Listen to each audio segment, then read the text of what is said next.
تھا، لیکن یہ تو شہر، یونیورسٹیز، کالج، کوئی جگہ محفوظ نہیں ہے، تو ہم کس طرف جا رہے ہیں؟ ہم افسوس سے کہنا پڑتا ہے کہ بالکل درندگی کی طرف جا رہے ہیں، انسانیت ختم ہوتی جا رہی ہے. آپ نے بہت اچھا کیا کہ آپ نے مختار مائی کے کیس کا ذکر کیا، کیونکہ میں بھی کرنا چاہ رہی تھی کہ آج اتنے سال ہو گئے ہیں مگر اس کے ریپسٹ جو ہیں آج بھی فری دندناتے پھر رہے ہیں اسی کے گاؤں میں. تو اور چاہے وہ 8-6 سال کی بچی ہو، 5 سال کی بچی ہو، چاہے وہ 8 سال عمر کی کی تو بچی قید ہی ہو، نہیں ہے، کوئی عمر کی قید نہیں ہے اور کوئی جگہ کی قید نہیں جگہ ہے. کی بھی. دیکھیے یہ مسجد میں بھی ہوا ہے، یہ مدرسے میں بھی ہوتا ہے، یہ گھروں کے اندر بھی ہوتا ہے، گھروں کے باہر بھی ہوتا ہے. تو یہ جو ساری باتیں ان صاحب نے کہی تھیں کہ آپ باہر کیوں نکلتی ہیں اکیلی اور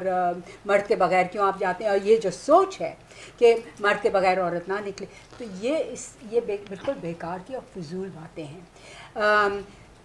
ہمارا حق ہے کہ ہم اکیلے نکلیں، ہمارا حق ہے کہ ہم جس ٹائم پہ چاہیں نکلیں، اور یہ کہنا کہ اس کے آپ کے کپڑے ایسے اور آپ کا لپسٹک ایسا یا آپ کا میک اپ ہے، یہ ساری فضول کی بات ہے. اصل میں مسئلہ یہ ہے ذہنیت کا اور مائنڈ سیٹ جسے کہتے ہیں، اور جسے ہم انگریزی میں ویلیوز کہتے ہیں یا اقدار کہتے ہیں، کہ یہ جب تک تبدیل نہیں کیے جائیں گے ایجوکیشنل سسٹم میں، ہمارے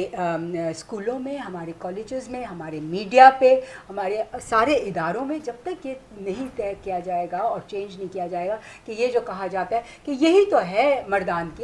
مردانگی کا مطلب ہی یہی ہے کہ آپ اپنا زور دکھائیں، یہ چیزیں بدلنے کی ضرورت ہے اور ان پہ سوچنے کی ضرورت ہے کہ ہم ایک ایسا باتہذیب معاشرہ بنانا چاہتے ہیں جہاں پہ ہر انسان